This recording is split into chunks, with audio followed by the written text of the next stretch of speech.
France और UAE के दौरे पर रवाना हुए PM Narendra Modi Paris Bastille day parade में होंगे शामिल। भारत फ्रांस के बीच रक्षा, दूरसंचार और अंतरिक्ष समेत कई क्षेत्रों में हो सकती है डील। आज और कल फ्रांस दौरे पर रहेंगे पीएम मोदी। प्रधानमंत्री मोदी के सम्मान में फ्रांस के राष्ट्रपति मैक्रोन राजकीय भोज के साथ साथ एक निजी रात्रि भोज की भी मेजबानी करेंगे। फ्रांस की यात्रा करने के बाद 15 जुलाई को PM Narendra Modi Abu Dhabi रवाना होंगे। संयुक्त अरब अमीरात के राष्ट्रपति और अबू धाबी के शासक से मुलाकात करेंगे। पीएम मोदी के फ्रांस दौरे पर विदेश मंत्रालय का बयान, कहा बैस्टल डे परेड पर पीएम मोदी की उपस्थिति फ्रांस का भारत के प्रति सम्मान को दर्शाता है। पेरिस में द्विपक्षीय बातचीत में स्पेस सेक्टर पर भी बात होने की संभावना है। दिल्ली में पिछले 45 सालों का टूटा रिकॉर्ड, यमुना का जलस्तर पहली बार 208 मीटर के पार पहुंचा। कई इलाकों में पानी भरना जारी। यमुना नदी में बढ़ते जलस्तर के मद्देनजर दिल्ली नगर निगम ने निगम बोध घाट के लिए एडवाइजरी जारी की। लोगों से निगम बोध घाट न जाने की अपील की है। दिल्ली के कश्मीरी गेट इलाके में भी पहुंचा यमुना के बाढ़ का पानी। पानी रोकने के लिए कई जगह मिट्टी से भरे पैकेट को लगाया गया। यमुना का तेजी से बढ़ रहा है जल स्तर। दिल्ली के मॉनेस्ट्री फ्लाईओवर से शहादरा को जोड़ने वाले फ्लाईओवर तक पहुंचा यमुना का पानी। दिल्ली में लगातार यमुना का बढ़ रहा है जल स्तर। पानी बढ़ने से यमुना खादर में आई बाढ़। एनडीआरएफ ने बाढ़ प्रभावित इलाके से 20 दिन के बच्चे को भी रेस्क्यू किया। दिल्ली में खतरे के निशान के ऊपर पहुंचा यमुना नदी का जल स्तर। लोहा पुल क्षेत्र पानी से भर गया। दिल्ली में खतरे के निशान से ऊपर बह रही है यमुना। उपराज्यपाल ने यमुना के बढ़ते जलस्तर को लेकर डीडीएमए की बैठक बुलाई।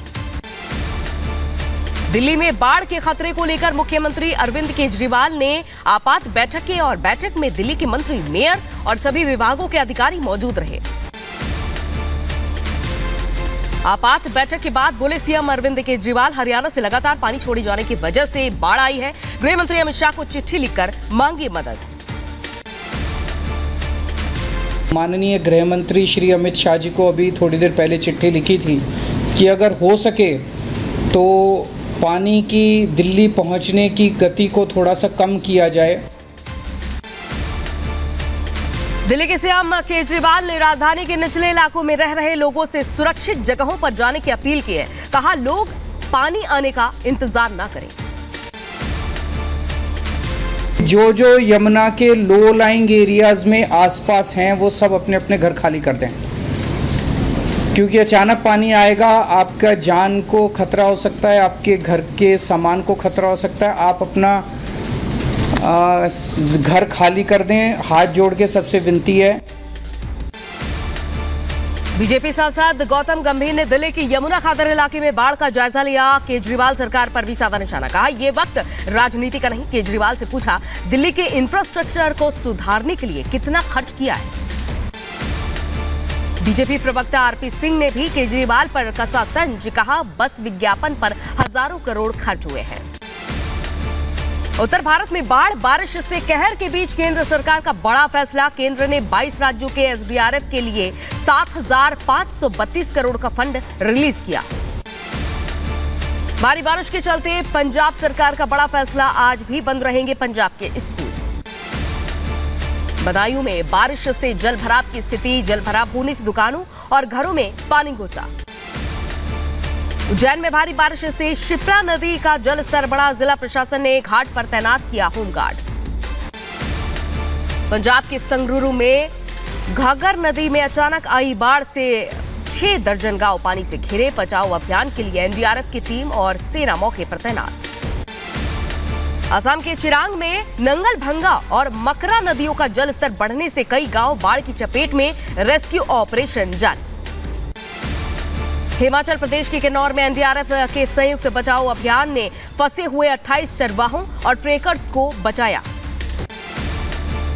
पंजाब के रूपनगर में बाढ़ से हालात खराब। बाढ़ के बाद रूपनगर में मरम्मत का कार्य जारी। हिमाचल प्रदेश के पूर्व सीएम जयराम ठाकुर ने कुल्लू में बाढ़ प्रभावित क्षेत्रों का दौरा किया। जयराम ठाकुर ने स्थिति का जायजा लिया। हरियाणा के यमुनानगर में हथिनी कुंड बैराज से पानी छोड़े जाने के बाद कमलापुर गांव में बाढ़ जैसी स्थिति। हिमाचल में बाढ़ बारिश से अब तक 88 लोगों की जान गई है, 16 लोग घायल, 16 लोग लापता, 100 से ज्यादा लोग घायल।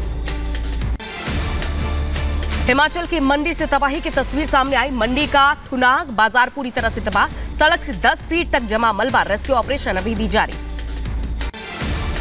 हिमाचल के मुख्यमंत्री सुखविंदर सिंह सुक्खू ने बाढ़ प्रभावित इलाकों का हवाई सर्वे किया, पीड़ित लोगों से मिलकर उन्हें हर संभव मदद का भरोसा दिया।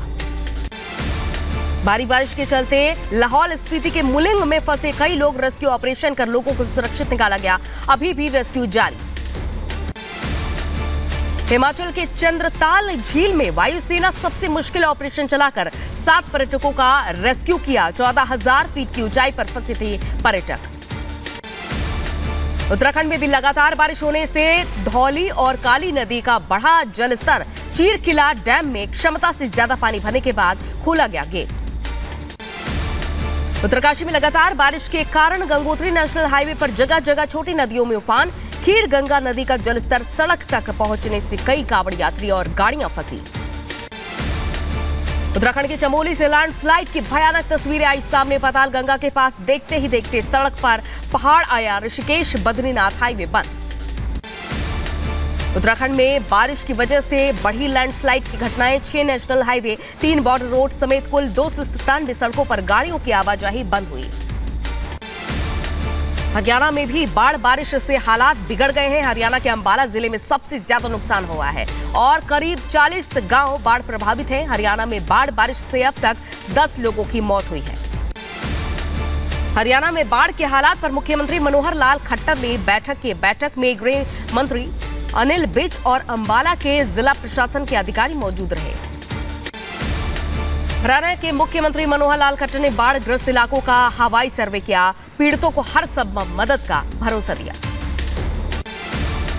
पंजाब हरियाणा के पानी ने राजस्थान में बढ़ाया बाढ़ का खतरा। घग्गर नदी में 60,000 क्यूसेक पानी छोड़े जाने से राजस्थान के गंगानगर और हनुमानगढ़ में आ सकती है बाढ़। उत्तर प्रदेश के सहारनपुर में तेज बारिश के चलते गिरा मकान, हादसे में महिला की मौत हुई। उत्तर प्रदेश के सीतापुर में नदियों का जलस्तर बढ़ने से बाढ़ का खतरा बढ़ा। जिला प्रशासन ने बाढ़ की तैयारियों को लेकर मॉक ड्रिल किया, रेस्क्यू अभियान जारी। उत्तर प्रदेश के मुजफ्फरनगर में बाढ़ को लेकर जिला प्रशासन अलर्ट। बाढ़ संभावित इलाके का डीएम ने निरीक्षण किया। बैंसला गांव से 10 परिवारों को सुरक्षित जगह पर शिफ्ट किया गया। जम्मू कश्मीर के पुंछ के मेंढर में 18 साल की लड़की की मौत, तेज बहाव में डूबने से मौत हुई। यूपी में नदी नालों में बारिश के बाद उफान का साइड इफेक्ट दिखा। अलीगढ़ की गलियों में रात के अंधेरे में घूमता दिखा मगरमच्छ, सीसीटीवी में मगरमच्छ का वीडियो कैद। मुंबई से दिल्ली पहुंचे अजीत पवार और प्रफुल्ल पटेल, कैबिनेट विस्तार पर गृह मंत्री अमित शाह से मुलाकात की। सूत्रों से खबर, गृह और वित्त मंत्रालय पर अड़े हैं अजीत। सीएम शिंदे ने राजस्व और ऊर्जा मंत्रालय का ऑफर दिया है। मिशन 2024 में जुटी बीजेपी। दिल्ली मुख्यालय में जेपी नड्डा की अगुवाई में हुई बड़ी बैठक। लोकसभा की टारगेटेड 165 सीटों पर चुनावी रणनीति पर चर्चा हुई। बंगाल की पंचायत चुनाव में हिंसा को लेकर मुख्यमंत्री ममता ने बीजेपी पर साधा निशाना, कहा विपक्ष झूठा प्रोपेगेंडा चला रहा है, मेरे खिलाफ कोई सबूत हो तो बताएं। बीजेपी नेता रविशंकर प्रसाद ने ममता बनर्जी पर साधा निशाना, कहा पश्चिम बंगाल में ही हिंसा क्यों, टीएमसी सरकार की राजनीति लेफ्ट से भी बदतर। ममता जी ये कैसा चुनाव कराती हैं लोकतंत्र में, आपके पुलिस और आपका प्रशासन। 37 साल आप लड़ी सीपीएम सीपीआई से और आप उनसे भी ज्यादा आगे निकल गए। असम के मुख्यमंत्री हिमंता बिस्वा शर्मा ने बंगाल सरकार पर साधा निशाना, कहा टीएमसी सरकार अपने कर्मचारियों को समय पर नहीं देती है डीए। बिहार बीजेपी अध्यक्ष सम्राट चौधरी और मुख्यमंत्री नीतीश के बीच हुई कहासुनी। सम्राट चौधरी ने लिया संकल्प, कहा जब तक नीतीश को सीएम पद से नहीं हटाएंगे तब तक अपनी पगड़ी नहीं उतारेंगे। मैंने उनको कहा कि आपको मुख्यमंत्री पद से हटाना है, इसका ये संकल्प है। आपको जिस दिन मुख्यमंत्री पद से हटाऊंगा उसी दिन ये पगड़ी खुलेगा।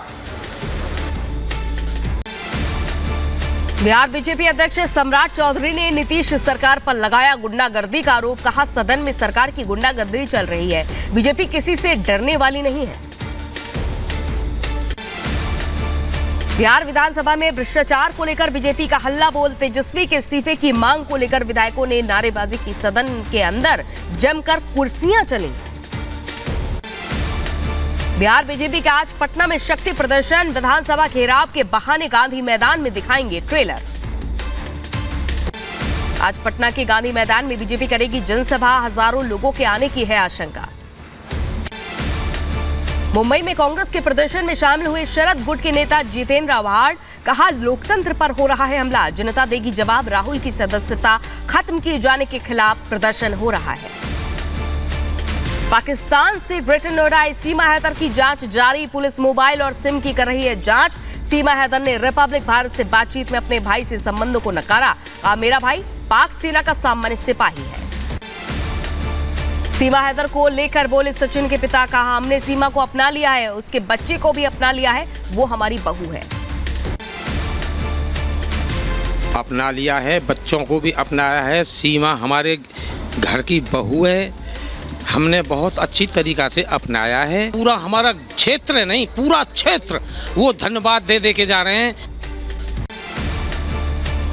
मध्य प्रदेश के पूर्व सीएम कमलनाथ का मोबाइल हैक, कांग्रेस विधायकों समेत कई नेताओं से हैकर्स ने मांगे पैसे। हैकर्स ने विधायकों समेत कई कांग्रेस नेताओं से 5 से 10 लाख रुपए तक की रकम की मांग की है।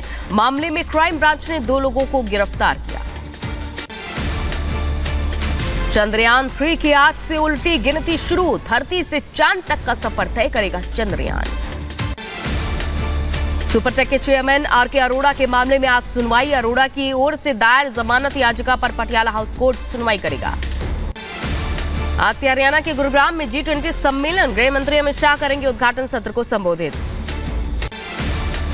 राष्ट्रपति द्रौपदी मुर्मू का ग्वालियर दौरा, आज कई कार्यक्रम में शामिल होंगी राष्ट्रपति। आज राष्ट्रीय स्वयंसेवक संघ की अखिल भारतीय प्रांत प्रचारक बैठक, ऊटी में होगी आरएसएस की बैठक। इंडोनेशिया और थाईलैंड की यात्रा पर विदेश मंत्री आसियान, भारत और पूर्वी एशिया शिखर सम्मेलन में भाग लेंगे। एसडीएम ज्योति मौर्य केस में बड़ा एक्शन, जांच पूरी होने तक home guard commandant Manish Dubey suspend, Alok ने साजिश रचने की दी थी लिखित शिकायत। यूपी के ग्रेटर नोएडा में बाबा बागेश्वर के दरबार में मची अफरा तफरी, कार्यक्रम स्थल पर जरूरत से ज्यादा भीड़ पहुंचने की वजह से कई लोग बेहोश हुए। बची है उमस और अत्यधिक गर्मी के कारण कुछ महिलाएं तथा कुछ बुजुर्ग लोग असहज स्थिति में आ गए थे। अभी तक सभी लोग डिस्चार्ज होकर के अपने अपने घरों को जा चुके हैं। वाराणसी के ज्ञानवापी केस में 14 जुलाई को होगी अगली सुनवाई। श्रृंगार गौरी मामले में कोर्ट करेगा सुनवाई।